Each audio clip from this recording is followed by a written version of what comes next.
महाकाश्यप की परंपरा में हुआ बोधि धर्म, फिर बोधि धर्म चीन गया और भारत से ज़ेन की परंपरा चीन पहुंची। बोधि धर्म भारतीय गुरुओं में 28वां गुरु था।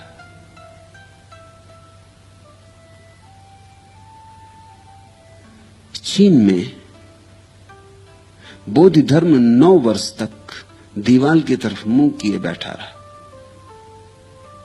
लोग आते थे तो उनकी तरफ देखता नहीं था, पीठ ही किए रहता था। लोग पूछते भी कि बहुत भिक्षु हमने देखे, बहुत संत देखे, मगर आप हमारी तरफ पीठ क्यों किए? तो बोधि धर्म कहता, जो मेरी आंखों में पड़ने के योग्य होगा, जब उसका आगमन होगा तब देखूंगा, अभी देखने से कुछ सार नहीं। अभी तो दीवाल देखूं कि तुम्हें देखूं, सब बराबर है। दीवाल ही है चारों तरफ, तुम भी दीवाल हो। 9 वर्ष बाद वह व्यक्ति आया जिसकी प्रतीक्षा बोधि धर्म ने की थी। बोधि धर्म को भी महाकाश्यप मिला, जैसे बुद्ध को महाकाश्यप मिला था। उस व्यक्ति ने आके अपना एक हाथ तलवार से काट के बोधि धर्म को भेंट किया और कहा, जल्दी से इस तरफ मुंह करो, अन्यथा गर्दन भी भेंट कर दूंगा। फिर क्षण भर बोधि धर्म नहीं रुका, जल्दी से घूमा।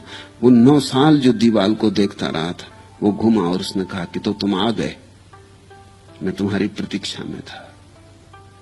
क्योंकि जो सब देने को तैयार हो, गर्दन देने को तैयार हो, वही मेरे संदेश को झेल सकता है। इस व्यक्ति को बोधि धर्म ने अपना संदेश दे दिया, जो बुद्ध ने महाकाश्यप को दिया था। वो क्या है संदेश? शब्द में कहने का उपाय नहीं। ये 9 वर्ष तक दीवाल का साक्षी रहा था। बुद्ध तो थोड़ी देर फूल के साक्षी रहे थे।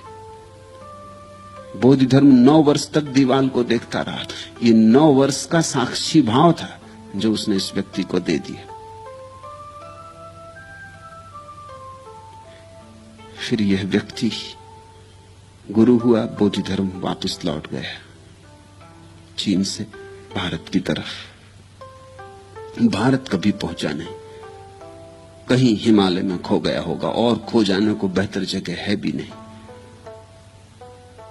फिर यह व्यक्ति जिसको बोधि धर्म दे आया था, बूढ़ा हुआ और इसे भी अपने शिष्य की तलाश थी। इसके आश्रम में 500 भिक्षु थे।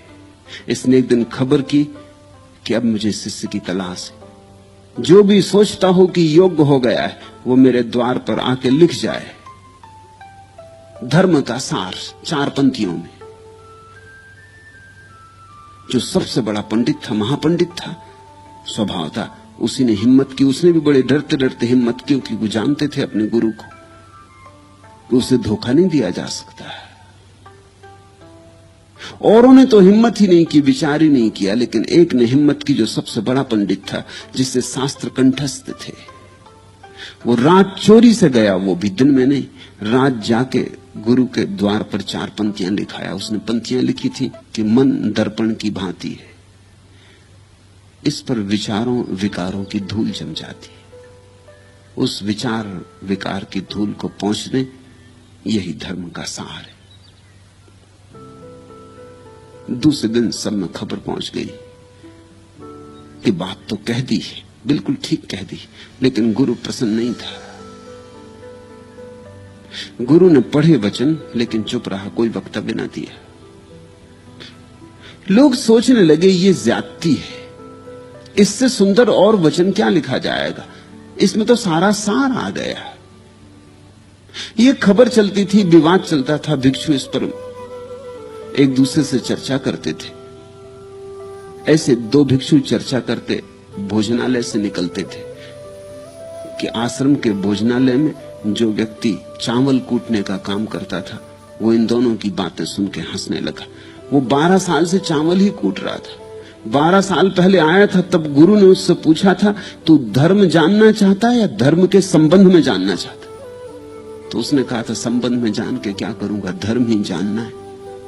तो गुरु ने कहा था, तू फिर जा और अब चौके में चावल कूट, जब जरूरत होगी मैं आ जाऊंगा, अब तू मेरे पास मत आना।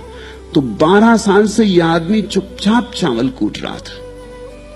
बुद्ध थोड़ी देर चुप रहे थे, फूल को हाथ में लेके। बोधि धर्म 9 साल दीवार के सामने बैठा रहा था, और ये व्यक्ति, इसका नाम था हुई नेंग, ये 12 साल से चुपचाप चावल कूट रहा था। लोग जानते नहीं थे कि इसका कोई अस्तित्व है।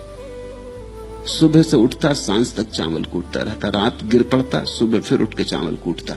12 साल तक सिर्फ चावल कूटा, न अखबार पढ़ा, न किसी से बात की, न किताब पढ़ी, न कभी किसी से बोला। 12 साल में इसका सब शांत हो गया, ये साक्षी भाव को उपलब्ध हो गया। ये 12 साल में पहला मौका था जब किसी ने इसको हंसते देखा। वो दोनों भिक्षु चौंके।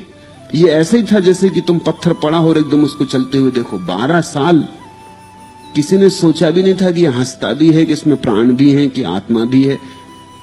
इसकी कोई विचार ही नहीं करता था। बड़े बड़े सवाल थे विचारने को, कौन इसकी फिक्र करता था। इसको जोर से हंसते देखकर वे दोनों ठिठके। उन्होंने कहा, तुम क्यों हंसे? और 12 साल से तुम्हें किसी ने हंसते नहीं देखा, बात क्या हुई आज?